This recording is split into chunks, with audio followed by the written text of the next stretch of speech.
This is Lionel Vinyl, and you are listening to the Perth Podcast. Sensational.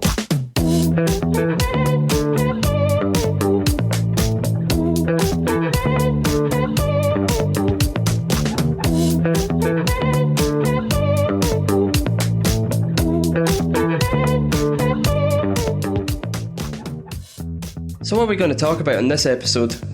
Well, this is a Christmas lights special. I suppose we better talk about some Christmas lights. Yeah, that's a good point.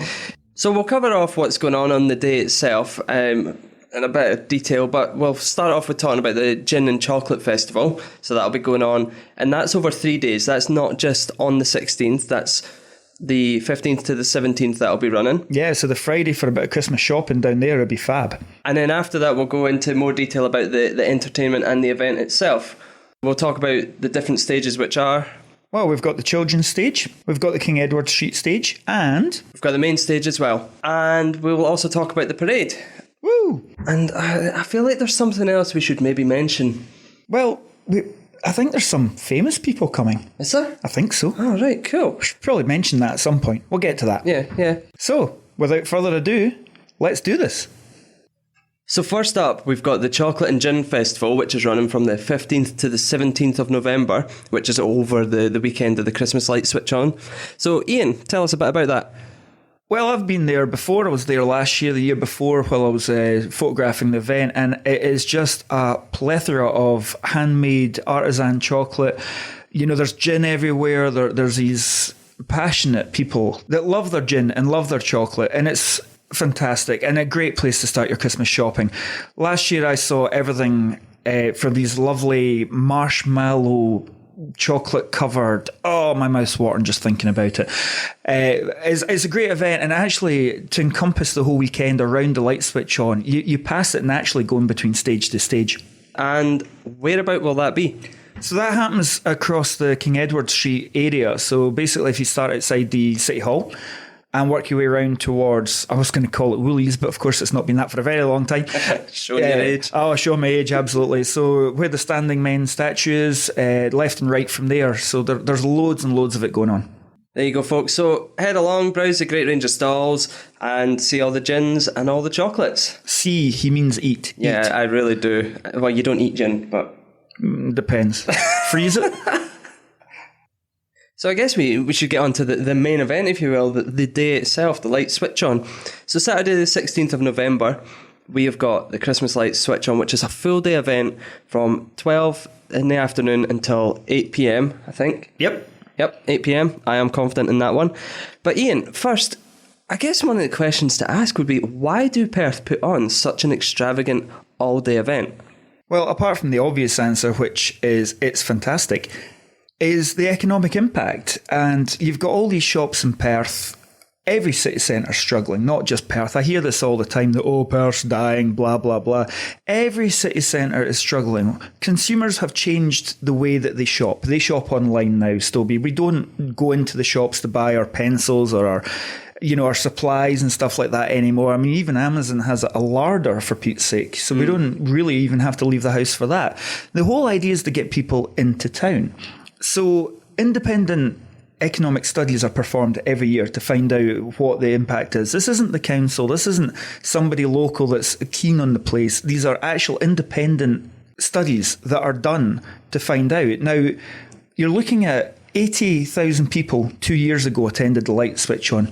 90,000 people attended last year. These are estimates, of course, but it's all done by clickers, footfall. This is not guesswork. And you're talking about an extra £2 to £3 million being spent in city centre. Now, the local businesses, this is clearly an asset to them. This is something that they need, that they want. And trying to get people to not buy online and come into the city centre, it has to be an event. It has to be something that's going to draw people in, not just an everyday shopping experience. That's actually not good enough anymore. People are looking for something more. Yeah, and I guess that fighting the online thing as well is where the Perth gift card tries to help with that as well. Well, absolutely. That and the My Rewards scheme, where My Rewards is there to help you gain money back from spending in shops in Perth, local independent shops. So I go to Blend quite a lot and get their hot chocolate, the Jaffa flavoured hot chocolate, and I love that. And every time I buy something in there, I get points. And those points will eventually add up to a gift card that I can spend in Perth. Yeah, and rumour has it that people are coming from other cities, not just from Perth, within Perth. Yeah, last year I spoke to people from Aberdeen, Glasgow, Dundee, and they all agree that what Perth is doing is great, and they don't have that sort of thing in their cities. I have my wife's aunt who has just moved to Perth from Glasgow, and she went along to the Perthshire Pride. Loved it. Nothing like that in her area at all. She's never seen anything like this before, and loving the small city life. So there we have it. That's why Perth put this on, and the numbers speak for themselves. Never mind the social impact or the boost to Perth's reputation. So, and any arguments as far as spending money is concerned, you've got to spend to accumulate. Absolutely. So the day of the light switch on is Saturday the 16th of November. We'll remember one of these times. No, probably not. Next year. So, Stobie, tell us a bit about what's going on during the day. So we've got, like I said, we've got the entertainment across all the stages. We've got food stalls, we've got street entertainment, we've got the ice sculpting. So if you've been there before, you'll have seen that before, where they've got the live ice sculpting going on. You've got the big sculptures, like a big ice sleigh, I think it was last year. It was crazy, wasn't it? I wish I had that talent. So you've got all that going on. There is plenty going on all around the town, so make sure you've got the time to go around it. And yeah, we've got to the 3 stages. So will we get to the roundup of the stages and get the parade done? Yeah, let's have a look at the children's stage first of all, which is over at the Horsecross Plaza outside the concert hall. Yeah, so that's open from 12 noon till 5 o'clock, and then it reopens again at 6:45 after some of the main stuff's happened. The fireworks, Yep, yeah. the big bada boom. Here we go, folks. At 12 o'clock, we have Cobblers the Clown. And at 12:25, we have Basil Brush. 1 o'clock, we've got Chloe Ash singing again this year. And we've also got Mother Goose on from 25 to 2 till 10 to 3. Picking up after that, we have It's Chico Time. I don't know if that accent's right. We'll stick with it. And we've got Basil again at 3:30. So you've got 2 opportunities to see Basil this year. 2 so far. 2 so far. Oh. 4 o'clock, we have the Julie Young Dancers back on the stage again. And then finally, at 25 to 5, we've got the Christmas Pop Party on until 5:15. So that's the end of that stage for the time being, until the lights have been switched on and the fireworks have gone off. And we pick it back up at 7:15. At 7:15, when the children's stage reopens again, it's no longer a children's stage, it's a free-for-all. We'll have an introduction by Mark Conroy, who'll be the compere for the evening. And then at 7:15, we've got Woodrow Wilson on the stage. And to finish up that stage, we've got from 7:30 till 8:30, we have Lee Memphis King as Elvis, the Vegas show. Thank you very much. Thank you. If he brings a sandwich, I'll be happy. So up next, we've got the King Edward Street stage, which is again going from 12 till 5, same as the children's stage. And what's going on over there, Ian? King Edward Street stage is really your local acts. So if you've got a son or a daughter or whatever in one of these local dance groups or you know, baton twirler type things, this is where this is going to go down. In the first hour alone, from 12 to 12:05, we've got the introduction by compere Colin Baird. I think that's the dude that normally does this stuff. We also have from 12:05 to 20:12 the Inspire Dance Studios Act. And I know from experience they put on a really good show. From 12:25 to 12:45, we have Alan Sweeney. And at 12:50 to 1:05, we have the JGN Dance Attic. From 12:50 to 1:05, we have the JGN Dance Attic. Oh my God. So Ian can't say the word attic. We'll get to that. So from 12:50 to 1:05, we have the JGN Dance Attic. So from 1:10, you'll have the Fair City Baton Twirlers on there. 25 to 2, we've got Adlib Youths, they'll be on the stage. And then at 5 to 2, we've got RG Dance lighting up the stage as well. Then at 2:10, we have Perth College. That's all the information we have. Are they moving the whole college to the stage? That's tricky. Everybody gets a degree at 2:10. Oh, amazing. I'll be there. At 35 minutes past 2, we have CC Dance. Is that a new one? I've not heard of them before. I don't know, actually. That's a new one. Google. At 10 to 3 until 3:05, we have Adlib. Fantastic group, isn't it? I've dealt with them a lot of times doing photographs and video and stuff, and they are so accommodating and so lovely. They finish at 3:05. So from 3:10, you'll get the Lethem Majorettes on the stage. 3:30, you've got Perth Amateur Operatic Society. That was a mouthful. It really was. Can I try again? Go for it. From 3:30, you've got the Perth Amateur Operatic Society. Was that better? Woo! And from 10 to 4, you've got the Phoenix All-Stars. Moving on to 4:10, we have Will-Sweeney Todd. Okay. And at 35 minutes past 4 until 5 o'clock when the stage closes, we have Dynamic Dance. So there's a lot of dancing going on that stage and a lot of local stuff. Yeah, and that's it. So there's plenty going on, like you say, and it is a lot of dancing, but it's the local stuff as well. So whether your kids are in it or you've got kids who might be interested, or adults who might be interested in taking up a new hobby or joining a local group, that'd be the place to get your taster for them. Absolutely, especially Adlib. As I say, worked with them plenty of times. I've been in the rehearsals as well, and there's such a great range of people in there. All ages, all types of folk, brilliant.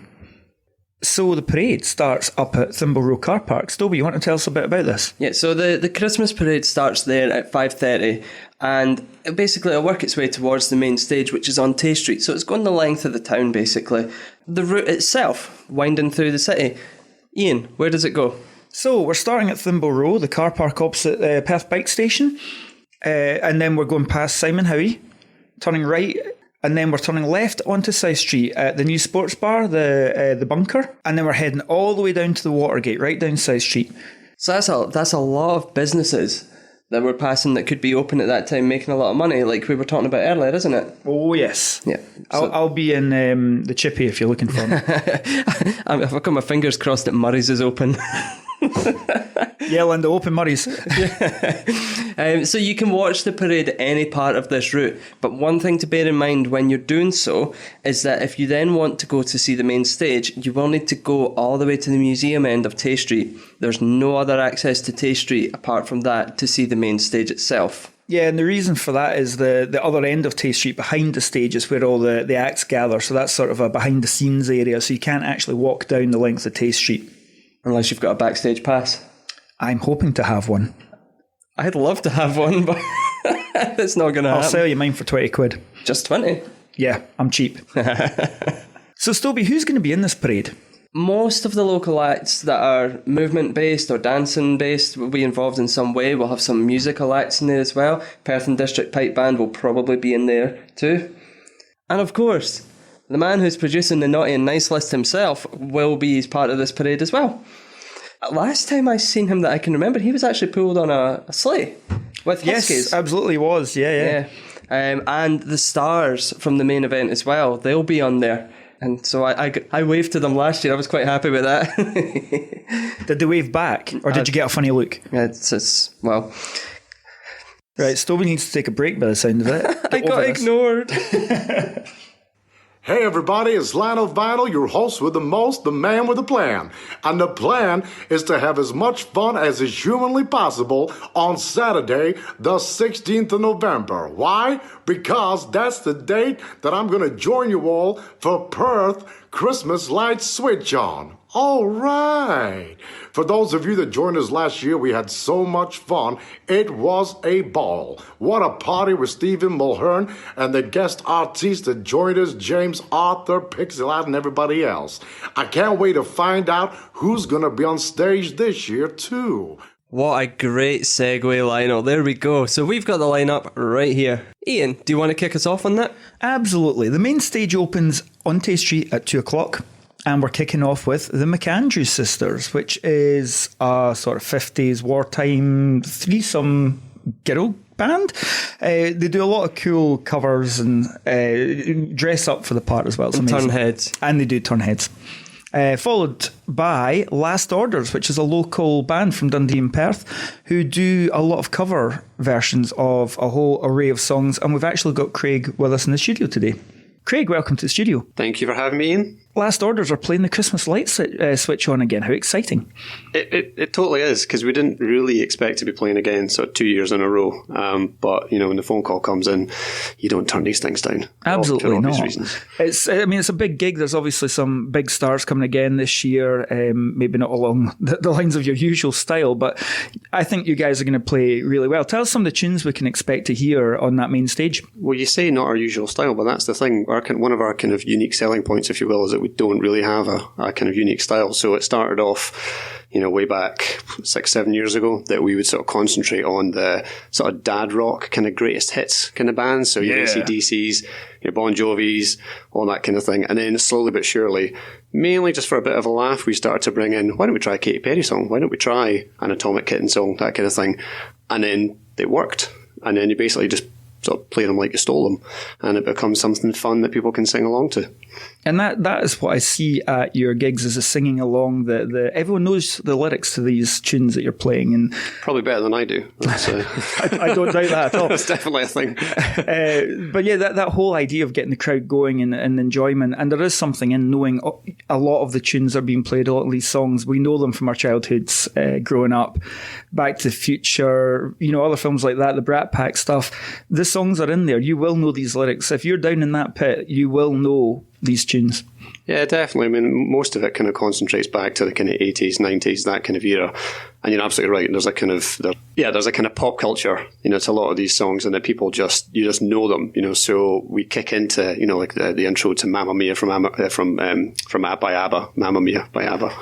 And, half the room look a bit divided, and the guys and the girls are like, oh, no, not Mamma Mia. 20 seconds later, everybody's singing along, because everyone knows most of the words and everyone just loves that kind of vibe. And the guys are pretending they don't know, but they know. But they're the ones down the front, having a laugh and throwing all the shapes, pointing the fingers in the air. Crowd surfing. Well, maybe not.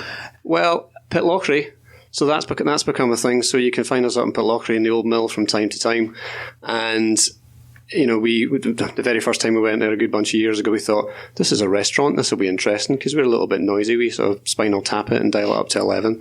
But before we knew it, the whole place is jumping and having a laugh. Now we've got it to the point where sort of dancing on the bar is fully acceptable, and we even do, what do they call them, trust falls.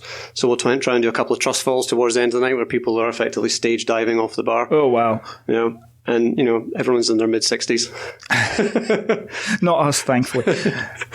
So Last Orders played the Christmas light switch on back in 2018. How did you find that? It's a privilege, and it's quite humbling. And I think in part because, it's the main stage, it's the big stage, so that's always fun. I mean, it's fun to play any outdoor event and stage like that. And that's the key thing. It's the stage. It's a big stage.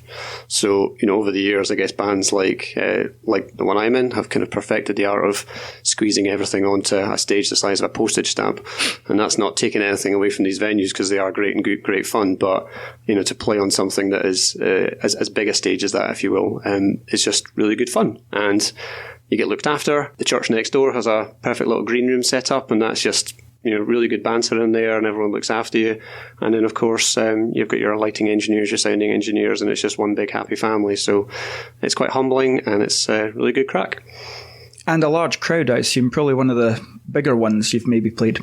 Yeah, definitely. I mean, if you added up all of the pubs and clubs over the year, it's probably as many people on the Tay Street. So if somebody wanted to find out where you were playing, or wanted to hire you for a wedding or something like that, where's the best place to go? It's Facebook these days. That's by far the easiest thing. Yeah, just like most things. So Facebook page is Last Orders Rock. And yeah, if you're interested in booking the band, you just send us a private message. Periodically, as and when, we'll post all the gigs up there and just some other fun bits and pieces. So if you want to interact, that's the best way to do it. So folks, that's Craig from Last Orders. Get down to see them at the main stage during the Christmas light switch on. What a great insight into playing on that stage. From 3:45, we've got Boomin', and then at 4:50, we've got the giants of British rock. Now that's basically a supergroup, isn't it, of some major players over the years? Yeah, so there's members from Uriah Heep, FM Thunder, Whitesnake. Whitesnake, absolutely, yeah. And Bad Company, all in there as well. So that isn't a small band. That's huge. That would be amazing, that one. Yeah. So after that, at 6 o'clock, we have the arrival of the parade and all the people that need to be on the stage at that point. So Provost Dennis Malloy and Lily Douglas will be turning on the Christmas lights at 6:15, and that's when the firework display starts as well. So that, you need to be in the area for that. That's going to be absolutely stunning. That's 21cc fireworks that do that.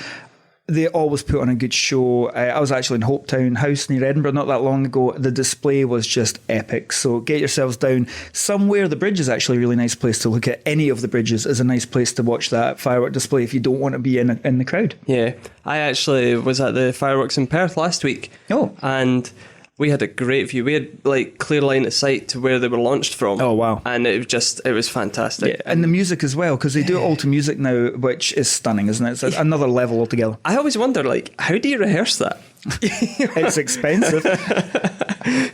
After that, we've got Stephen Mulhern and Basil Brush. Say what you see, boom, boom. That's his new show. That should totally be his new show. I'm going to pitch that to him, patent pending. After that, we've got Atomic Kitten featuring Natasha Hamilton and Liz McLaren, and they're on from 20 to 7 till 7, so it's half an hour of 90s Atomic Kittenness for you. Is that a thing? It is now. So at 7, we have the Clubland Classics. So we have everything here, hosted by Dario G, known for Sunshine. That was his track, wasn't it? I believe so. Hey, I'm going to stop now. Entrance are on, as well as Alice DJ. I'm not going to lie, when I was that age in the 90s, I did listen to all this stuff. So Set You Free, obviously, is Entrance's massive hit. And I think you're lying if you don't know the words to that, because I've just said them. It's going to be mental, I think. The real clawback for some people, me included. But I'm 21, so obviously the maths doesn't add up there, Stubby. Yeah, plus VAT. Plus IPT, and import tax, yeah. And of course, the big headline act is Nina Nesbitt. Good old Scottish talent. Yep. So Scottish singer-songwriter Nina from Edinburgh or Livingston. I think it's Livingston. She had a new album out this year and it's been really, really well received. It is called The Sun Will Come Up, The Seasons Will Change. Now, if you look up Nina on Spotify, she has an amazing 30.5 million plays on one of her tracks. The next one, 33.5, and then the big one, 74.5 million plays of a track. She's popular. Yeah. So that's a big win for Perth, I'd say. Absolutely. For a main act, and as well keeping it, moderately local, same country, we'll take that. Fantastic. I can't wait to see that kick off. That's going to be amazing. So, folks, get down there. Do bear in mind, though, if you want to be down the front, Perth's busy. They estimated last year there was 90,000 people in that area. If you want down the front, you'll need to get down there early. Get into the earlier acts. You're not going to get anywhere near it. But there are 3 big TV screens to watch from as they go up the street. Last year, they also had those TV screens on the high street. So you didn't actually even have to be on Tay Street to watch. I think we said when we were talking about the parade, that you have to go all the way up to the museum end of Tay Street. Absolutely. So if you can just stay on the high street and you don't want to hike all that way, then that's ideal for you. And there's a few shortcuts through Perth. If you know where you are, you can get through, no bother. But just to give you an idea, last year I was shooting the main stage and it took me 45 minutes to get from one end of the high street to the other. Wow. That's how busy it is. That sounds like a pretty exciting weekend to me. That's a busy day in itself. I mean, that's all crammed in. On the main day itself, that is all crammed into 8 hours. And I'll be there for the full 8 hours. So if there's someone lying on the ground looking knackered, that'll be me. Steal his camera before you wake him up. Don't do that. The other thing we haven't mentioned as well is, folks, this isn't over on the Saturday. Sunday isn't just the Christmas gin and chocolate festival. There's also a huge cake thing going on where people make buildings out of cakes. So we haven't gone into that. Go down and see it for yourself. It's an incredible event and you get free cake. That's my kind of event. My daughter will be taking part in that. Actually, she's helping with Merlin. Merlin ERD? Oh, yeah. Yeah, they're doing cake. So she'll be helping out with that. Anyone that does cake, I'm in with that. I'm all about the cake. So that's it, folks. That's it for episode 2. Catch us, I think, next week because we're kind of running ahead of schedule at the moment for some reason. This is a special episode, to be fair. Yeah, true. For more information on what we've talked about, check out fcpod.net. This podcast is a part of the Fair City Podcast Network, which is a group dedicated to helping local people start and develop their own podcasts. Remember, folks, click that subscribe button, And leave a review. and thanks for listening.